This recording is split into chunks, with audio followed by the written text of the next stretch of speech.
నమస్తే, welcome to Bharati TV. నేను Bapayya. YCP ఎమ్మెల్సీల రాజీనామా షాక్ లో జగన్ అని చెప్పేసి ఈ వీడియోకి నేను టైటిల్ పెట్టాను. వైసీపీ ఎమ్మెల్సీలు ఎందుకు రాజీనామా చేయాలనుకుంటున్నారు? అసలు ఎమ్మెల్సీ పదవికి మాత్రమే రాజీనామా చేస్తారా, లేక పూర్తిగా వైఎస్ఆర్ కాంగ్రెస్ పార్టీకి కూడా రాజీనామా చేస్తారా? ఒకవేళ వాళ్ళు పదవితో పాటు వైసీపీకి కూడా రాజీనామా చేస్తే, అంటే ఎమ్మెల్సీ పదవులతో పాటు వైసీపీకి కూడా రాజీనామా చేస్తే జగన్కి ఇది షాకింగ్ అంశమే అవుతుందా, అవ్వదా? సో ఇలాంటి డీటెయిల్స్ అన్నీ కూడా ఈ వీడియోలో మనం డిస్కస్ చేసుకుందాం. సో అయితే ప్రస్తుతం వైఎస్ఆర్ కాంగ్రెస్ పార్టీకి శాసనసభలో కన్నా శాసన మండలిలోనే బలం ఎక్కువ ఉంది, పట్టు ఎక్కువ ఉంది. సో వైఎస్ఆర్ కాంగ్రెస్ పార్టీ 2024 ఎన్నికల్లో దారుణంగా ఓడిపోయింది. 2019 ఎన్నికల్లో చూస్తే 151 సీట్లతోటి సగర్వంగా అసెంబ్లీలోకి అడుగుపెట్టిన వైఎస్ఆర్ కాంగ్రెస్ పార్టీ ఆ తర్వాత చేసిన అరాచకాలు అన్నీ ఇన్ని కావు. అవినీతి కార్యక్రమాలు, అకృత్యాలు కూడా చెప్పడానికి వీల్లేనని చేశారు. సో ఆ పార్టీ పూర్తిగా మునిగిపోవడానికి ఆ పార్టీ తీసుకున్న నిర్ణయాలే కారణం అని కూడా చెప్పొచ్చు. అవి జగన్మోహన్ రెడ్డికి తెలియకుండా జరిగినాయి అని చెప్పేసి ఆ పార్టీలోని కొంతమంది సీనియర్ నాయకులు, వైఎస్ఆర్ కాంగ్రెస్ పార్టీకి వీరాభిమానులు చెప్పుకోవచ్చేమో, కానీ పూర్తిగా మాత్రం ఆ పార్టీ వైపు నుంచి పొరపాట్లు జరిగాయి. ఆ పొరపాట్లే ఆ పార్టీకి తీరని వైఫల్యాన్ని తెచ్చిపెట్టాయి 2024 ఎన్నికల్లో. అయితే గతంలో చంద్రబాబు నాయుడిని, అలాగే తెలుగుదేశం పార్టీని అవహేళన చేశారు జగన్మోహన్ రెడ్డి.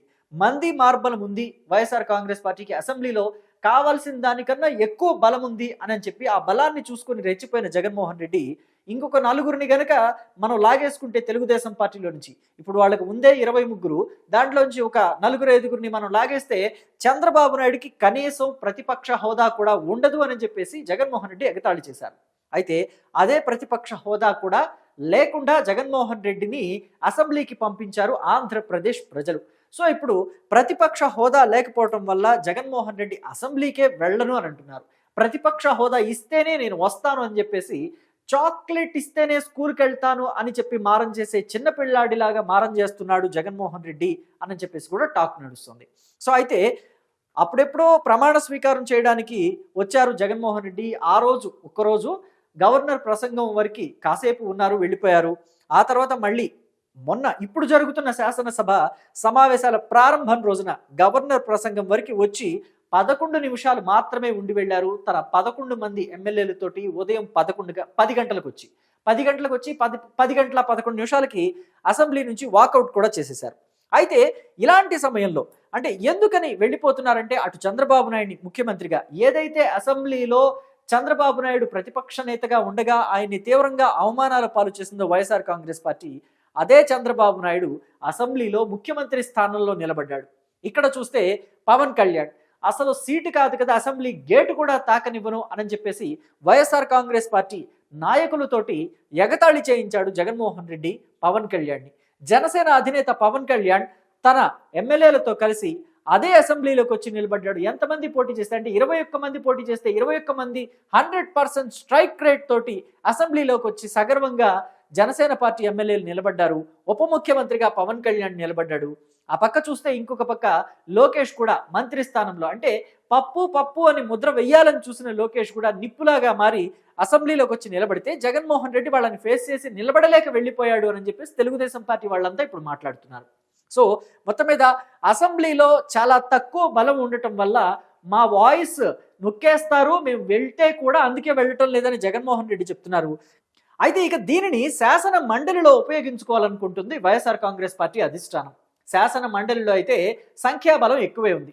తెలుగుదేశం పార్టీకి, జనసేన పార్టీకి సంఖ్యాబలం తక్కువ, కానీ అక్కడ వైఎస్ఆర్ కాంగ్రెస్ పార్టీకి సంఖ్యాబలం ఎక్కువ. సో అందుకనే శాసన మండలికి అయితే వెళ్తున్నారు. శాసన మండలికి వైఎస్ఆర్ కాంగ్రెస్ పార్టీ ఎమ్మెల్సీలంతా కూడా వెళ్తున్నారు. వెళ్ళి అక్కడ ఏవైతే అసెంబ్లీలో మాట్లాడాల్సిన అంశాలు ఉన్నాయో వాటిని పెద్దల సభలో మాట్లాడుతున్నారు. మాట్లాడటమే కాదు, ఇదిగోండి మనం చూస్తున్నాం కదా, ప్లకార్డులు పట్టుకుని స్పీకర్ దగ్గరికి కూడా వెళ్ళి ప్రదర్శనలు చేయటం, నిరసన వ్యక్తం చేయటం చేస్తున్నారు. సో ఈ క్రమంలో తెలుగుదేశం పార్టీ వాళ్ళు కూడా ఎక్కడ తక్కువేం కాదు, వాళ్ళు కూడా కరెక్ట్ రిటార్ట్ ఇస్తున్నారు. ఏ ప్రశ్న అయితే లేవనెత్తుతోందో వైఎస్ఆర్ కాంగ్రెస్ పార్టీ దానికి తగ్గట్టుగా సమాధానాలు చెప్తుండటంతో అనేక సార్లు బొత్స సత్యనారాయణ, వైఎస్ఆర్ కాంగ్రెస్ పార్టీ నుంచి శాసనసభాపక్ష నేతగా ఉన్న బొత్స సత్యనారాయణ మాటికి వాకౌట్ చేస్తున్నారంటూ తెలుగుదేశం పార్టీ కీలక నేత, ఐటీ విద్యాశాఖల మంత్రి నారా లోకేష్ అనేక మార్లు ఎద్దేవా చేయడం కూడా మనం చూసాం. బొత్స గారు గేట్ ఇక్కడ ఉంది, మీ ముందు ఉంది, మీరు ముందు నుంచి వెళ్ళి మళ్ళీ వెనక నుంచి లోపలికి రావచ్చు అని చెప్పేసి కూడా ఎగతాళి చేసిన సందర్భం. అంటే ఆ ఎగతాళి చేసే అవకాశం కూడా వైఎస్ఆర్ కాంగ్రెస్ పార్టీయే చేతులారా తీసుకువెళ్ళి తెలుగుదేశం పార్టీ చేతుల్లో పెడుతుంది. సో ఈ క్రమంలో ఇక్కడ ఎమ్మెల్సీలు అంతా కూడా బలం ఎక్కువ ఉంది కాబట్టి, వైఎస్ఆర్ కాంగ్రెస్ పార్టీకి సంఖ్యాబలం మండలిలో ఎక్కువ ఉంది కాబట్టి ఇక్కడ నిరసనలతో హోరెత్తించాలి అని చెప్పేసి పార్టీ అధిష్టానం కూడా వాళ్ళకి పిలుపునిస్తుంది. ఈ క్రమంలోనే లడ్డూ వివాదానికి సంబంధించి, తిరుమల తిరుపతి దేవస్థానం లడ్డు వివాదానికి సంబంధించి వైఎస్ఆర్ కాంగ్రెస్ పార్టీ శ్రేణులంతా ఎమ్మెల్సీలంతా కూడా శాసన మండలిలో నిరసన తెలియజేయడానికి స్వామివారి పటాలతోటి ఫోటోలతోటి లోపలికి వచ్చారు. లోపలికి వచ్చినప్పుడు మరి వాళ్ళంతా చెప్పులు విడిచి స్వామివారి ఫోటోలు పట్టుకోవాలి కదా, ఎందుకని చెప్పులు వేసుకుని స్వామివారి కోసం స్వామివారి ఫోటోలు పట్టుకుని నిరసనలు చేస్తున్నారని చెప్పేసి తెలుగుదేశం పార్టీ అంతా కూడా ప్రశ్నిస్తుంది.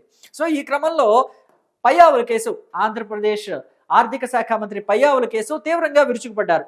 చెప్పులతోటి వెంకటేశ్వర స్వామి ఫోటోలు పట్టుకుని నిరసన వ్యక్తం చేస్తారా, మీ రాజకీయాల కోసం వెంకటేశ్వర స్వామిని ఉపయోగించుకుంటారా అని చెప్పేసి మాట్లాడినప్పుడు వైఎస్ఆర్ కాంగ్రెస్ పార్టీ ఎమ్మెల్సీ ఒక ఆయన సవాల్ విసిరారు. ఇప్పుడు ఆ సవాల్కి సంబంధించిన వీడియో కూడా సోషల్ మీడియాలో విపరీతంగా వైరల్ అవుతుంది. ఎక్కడైనా మేము చెప్పులు వేసుకుని స్వామివారి ఫోటోలు పట్టుకున్నాము అని నిరూపిస్తే బేషరతుగా మేము రాజీనామా చేసేస్తామని చెప్పేసి వాళ్ళు సవాల్ విసిరారు వైఎస్ఆర్ కాంగ్రెస్ పార్టీకి సంబంధించిన ఎమ్మెల్సీలు. సో ఈ క్రమంలో తెలుగుదేశం పార్టీ వాళ్ళు నిన్న శాసన మండలిలో జరిగిన ఆ తంతు మొత్తం వైఎస్ఆర్ కాంగ్రెస్ పార్టీ, ఈయన చూడండి లేళ్ల అప్పిరెడ్డి, ఈయన సో నేను గుర్తుపట్టగలిగిన వాళ్ళ పేర్లే చెప్పాను.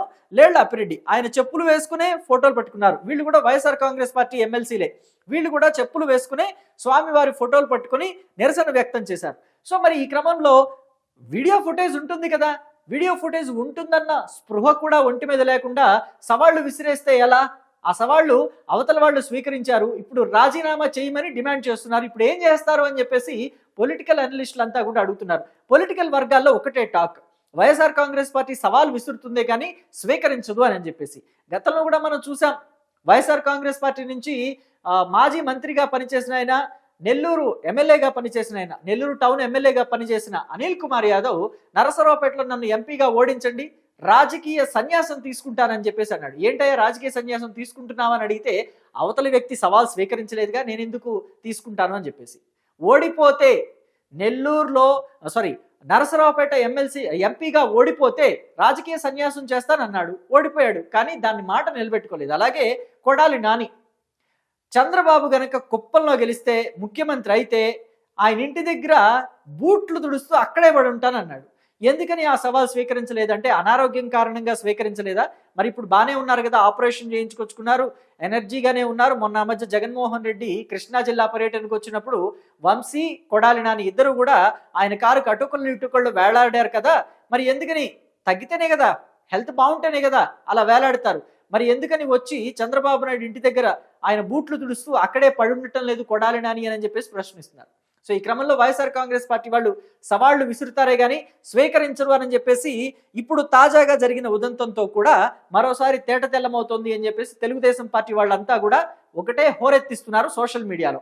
సో ఇప్పటికైనా మరి రాజీనామా చేస్తారా, లేకపోతే మేము పొరపాటుగా మాట్లాడాము, మా వ్యాఖ్యల్ని వెనక్కి తీసుకుంటున్నాము, రాజీనామా చెయ్యము, మమ్మల్ని ప్రజలు ఎమ్మెల్సీగా శాసన మండలికి పంపించింది, లేకపోతే వైఎస్ఆర్ కాంగ్రెస్ పార్టీ మాకు అవకాశం ఇచ్చింది, ప్రజల సమస్యలు వినిపించడానికే తప్ప ఇలాంటి సవాళ్లు చేయడానికి కాదు, భవిష్యత్తులో మేము ఇలాంటి సవాళ్లు చెయ్యము అని చెప్పేసి ఏమైనా అనౌన్స్మెంట్ చేస్తారా, లేదా ఇచ్చిన మాట ప్రకారం రాజీనామా చేసేస్తారా? ఒకవేళ రాజీనామా చేస్తే మాత్రం జగన్మోహన్ రెడ్డికి ఇది నిజంగానే షాకింగ్ అంశమే.